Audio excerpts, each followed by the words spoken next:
decades of stigma. It's not like it's going to be changed in a day. It's only recently that people are starting to talk about it, so we can't expect changes overnight. Mental health, what it is, and how does our world today play a role? I think post-COVID had a lot to do with it. I think the world that we live in has a lot to do with it. What you can do if you or someone you love is struggling. I think in general, people need to be able to find a way to have hope and to be able to look at their lives and readjust to the balance. And where things stand with mental health care here in Western New York.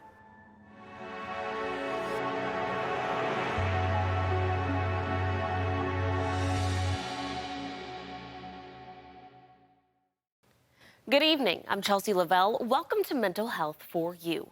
For a long time, mental health was stigmatized. People were shamed for seeking care when they faced depression, anxiety, or PTSD. But now we're seeing a turning point.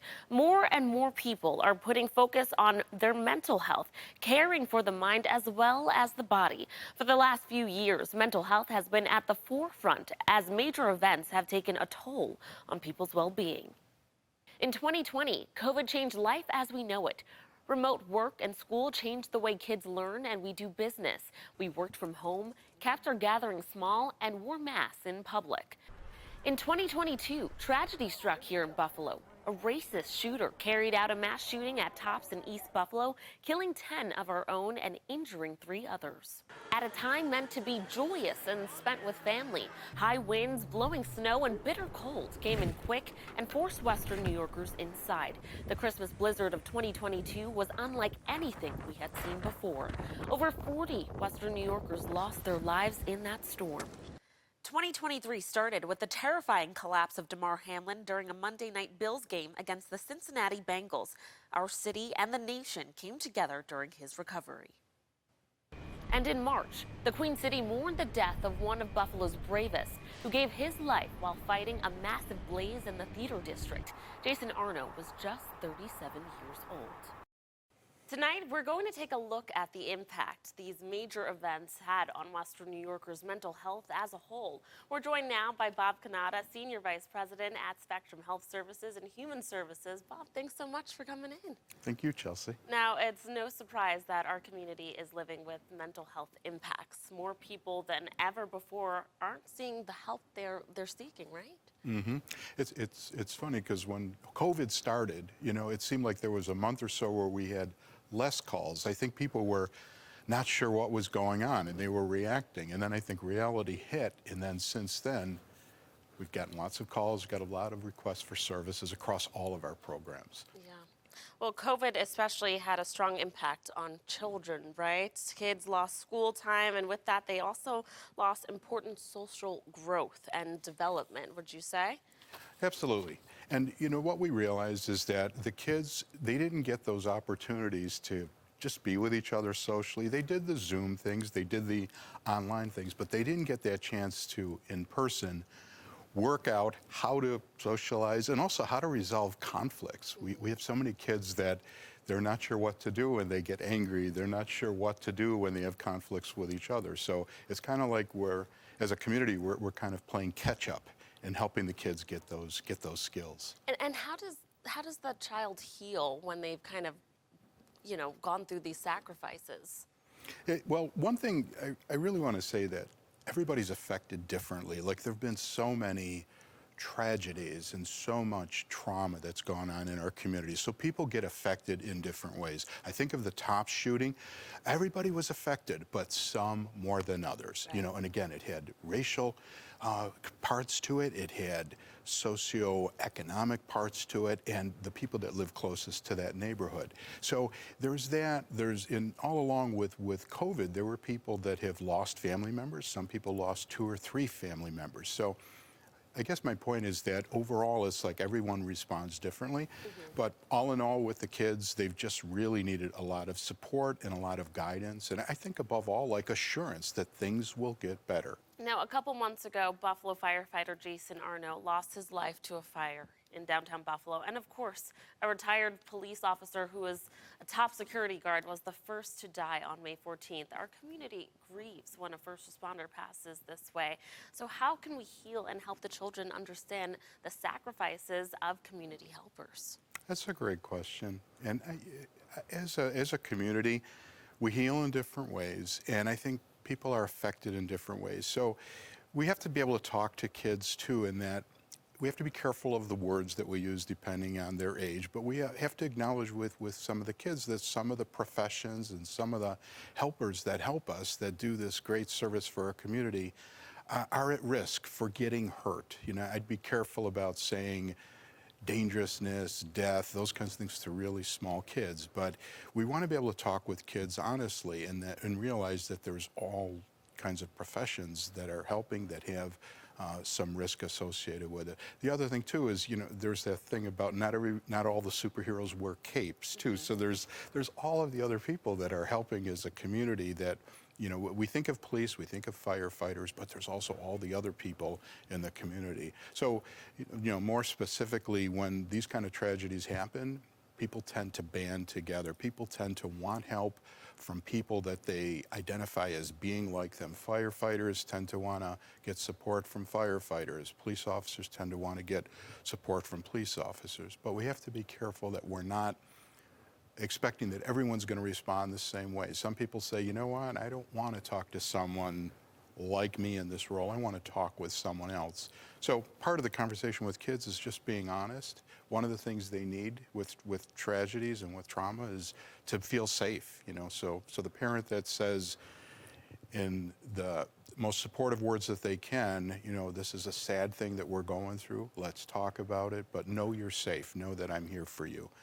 Those are great things. Bob, thank you so much for coming in and speaking about this important topic. Mental health happens to anyone and everyone, no matter what you look like.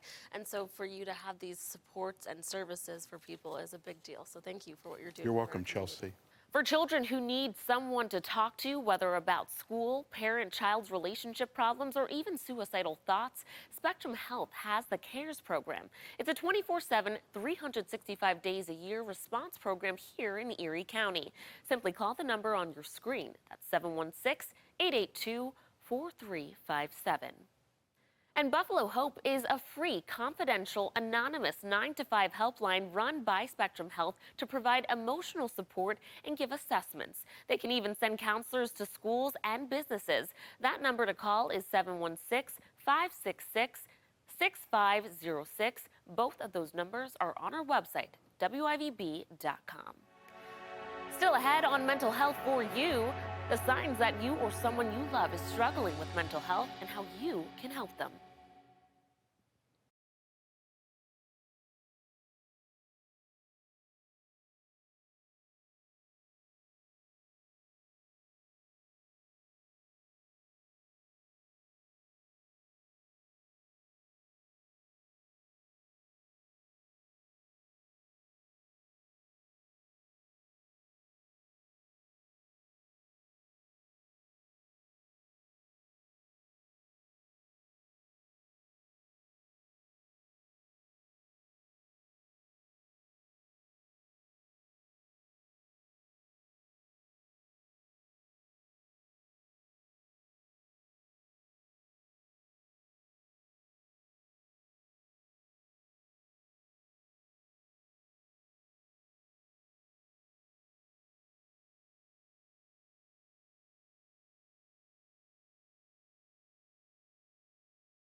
According to the National Alliance on Mental Illness, 1 in 5 U.S. adults experience mental illness each year, with 1 in 6 U.S. children ages 6 to 17 experiencing a mental health disorder each year. So what are some of the signs that someone you know and you love is struggling? Experts say it's small changes, like grade slipping or skipping work. So if they were normally this outgoing, social, bubbly person, maybe now they're introverted. They're not wanting to go out as much with people. They're not wanting to be around people as often. Dr. Wendy Weinstein is a psychiatrist at Bryland Behavioral Health System. She helps men and women identify and treat various types of psychological illnesses. Let's say you have everything going on in your life, but you have diabetes. You don't think, well, my life is perfect. Why do I have diabetes? You think of it as, I have diabetes. And we have to think of that as well. She says changes in behavior are a big sign of mental health struggles, and that caring for your mind is just as important as caring for your body. Dr. Weinstein says the world around us is playing a big role in people struggling, but that there are internal factors at play as well.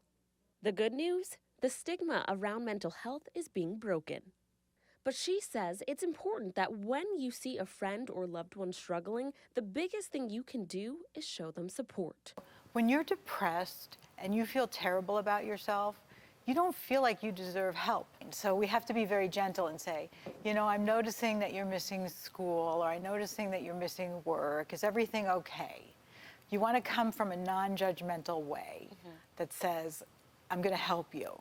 Dr. Weinstein says if you're struggling, ask someone close to you for help. If you've isolated yourself, turn to your doctor or someone at your church or house of worship. The problem with depression, when you isolate yourself and you feel bad about yourself, you kind of can push people away a little bit. Right.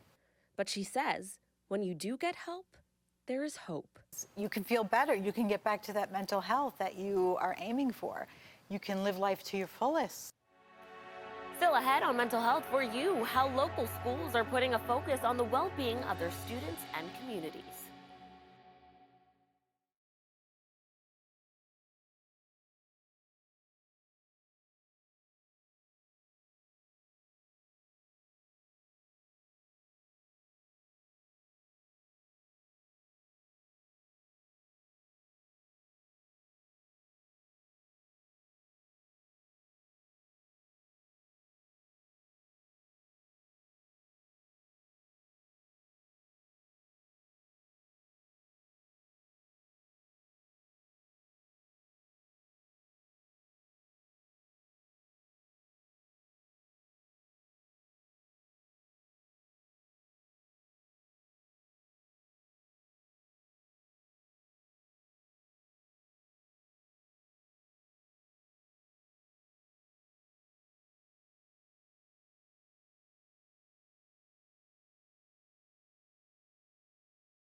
We talked earlier tonight about the struggles our first responders have faced over the last year. Well, now, the Boys in Blue of Buffalo will soon have more mental health support thanks to a measure passed by the city lawmakers earlier this month. The resolution includes paid mental health days for police officers and a full-time peer mental health employee. Councilmember Chris Scanlon says several officers have died by suicide during the past 2 years, and current officers need mental health support. if you have officers addressing something that they might be dealing with, they're going to be a more rounded person. They're going to be able to go out, represent the city of Buffalo, serve the city of Buffalo, protect and serve to the best that they can, and without dealing with whatever they might be dealing with in their personal lives. Scanlon also hopes to provide similar support to Buffalo firefighters in the future. Millions of federal dollars are bringing mental health programs into the Niagara Falls City schools.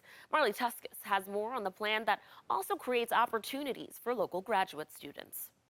Mental health issues, anxiety, depression, trauma, all of these situations are increasing. As students continue to battle with mental health problems, officials with Niagara Falls City School District are hoping federal funding will help.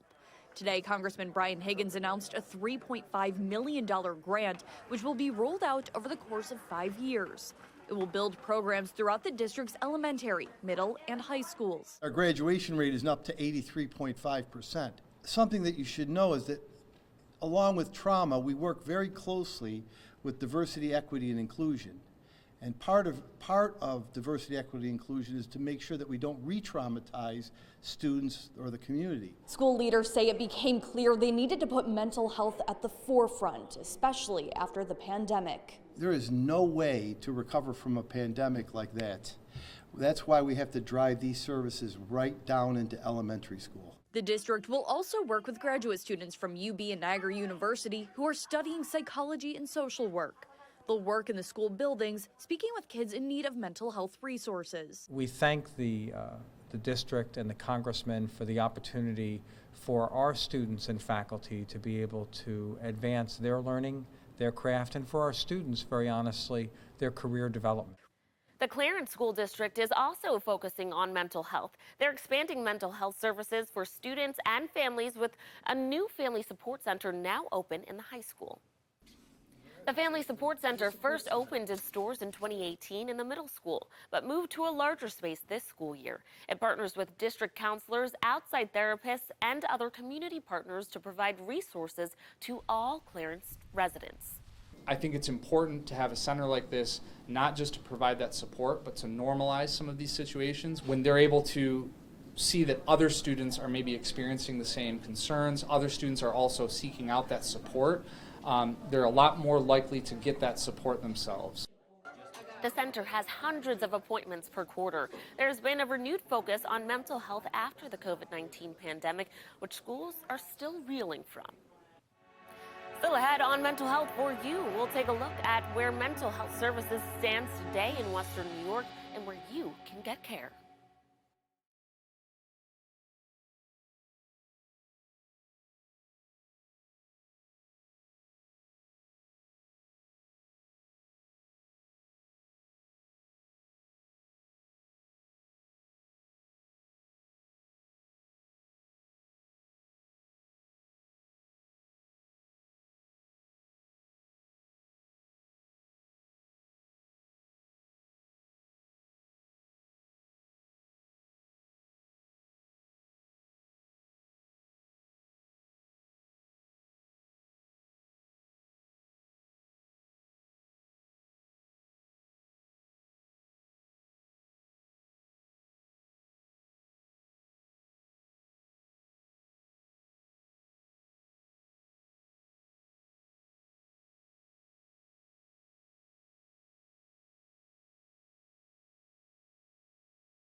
There's a growing need for more treatment options in the mental health care community, especially when it comes to connecting people in need to the right services.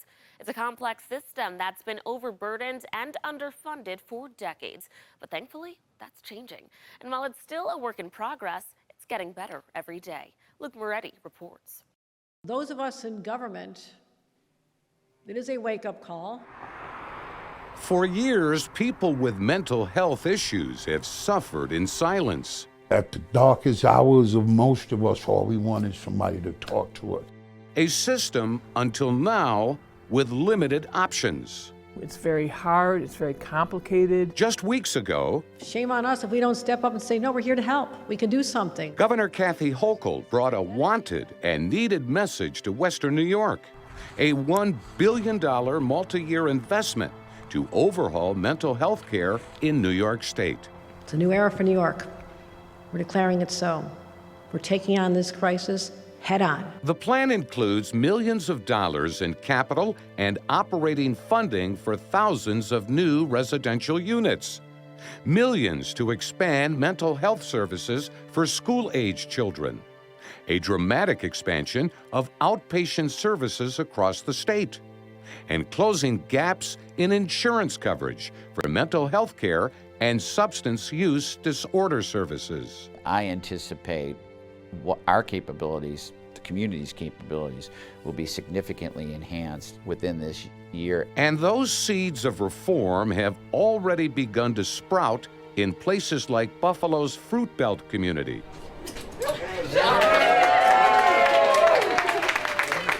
The Kirsten Vincent Respite and Recovery Center on Maple Street is a collaborative effort to help ease the need for more mental health care options. There are 4 distinct programs under one roof. First, there are 2 levels of peer-run respite programs. It's all voluntary, according to Shannon Higby, CEO of Recovery Options Made Easy, where a person can receive support and still meet obligations in the community. Having the opportunity to still go to a job if they need to, but receive that support in the off hours to identify what their crisis needs are and to link them to the appropriate services. There's also clinical engagement services available under the same roof, operated by Spectrum Health and Human Services. So if someone comes in, they're not already engaged with services elsewhere, but they want to be engaged in some level of clinical support, it's right across the hall. The Maple Street location also houses the Renewal Center, a living room model approach to mental health care. The environment itself, it's comfortable, it's personable. Kevin Smith is the director of Mental Health Peer Connection. We'll help you in the moment. You can leave whenever you want. We don't force you to do anything. Sometimes our staff is able to take a phone call and help somebody in a moment over the phone. Mael Roberts. You come in this room, you at peace. Found himself homeless and suffering from depression. The Renewal Center, he says, helped him work through issues and get back to a normal life. These days, he volunteers as a peer advocate. It gives you a comfortability, it gives you a good insight. They are very, very confident in what they do, and when they talk to you. And it's straightforward talk, it's not beating around the bush. The idea here is to provide options, since not every mental health issue requires a hospital emergency room visit. And frankly, ECMC Psychiatric ER is a busy place, open 24/7, never turning anyone away. As a result, it has struggled at times with patient surges and staffing issues. But the hope is to change that, ease the pressure by offering alternatives. And one of the things that we really want to do is we want to partner with all of the agencies in area. Kevin Beckman is Vice President of Health Home Programs and Crisis Intervention with Best Self Behavioral Health. Earlier this year, we visited Best Self's Niagara Street location, which is on track to morph into an intensive crisis stabilization center around the end of the year. We all have to work together so that we all are speaking the same language, so that we can divert individuals to the appropriate level of care, right? So hospital diversion is diverting to the best level of care at the right time. And all those things, they have to work together. And that's the hope going forward. More behavioral health options and making sure that someone in crisis does not fall through cracks in the system. These are all good things. Ann Constantino is the president and CEO of Horizon Corporations, one of the largest providers of mental health and addiction treatment in Western New York. This is a community problem. It's every family, it's every neighborhood, it's every bit of everybody, right? So we need to make services accessible and available to the people that need them. Maura Kelly, Let's get mental health into a layman's common term. a behavioral health peer liaison with Western New York Independent Living, knows her way around the mental health care system. Everyone knows people with serious issues that aren't getting help, and they're struggling just along with that person. We need to unite, get together. Yes, it stinks. Let's deal with it. Let's deal with the trauma. Let's educate. Changing the way mental health care is delivered in New York State, that's precisely what Governor Kathy Hochul is betting on with her billion-dollar plan to overhaul the system. I came out and said, we're going big. This crisis has hit too many New Yorkers. It is too painful.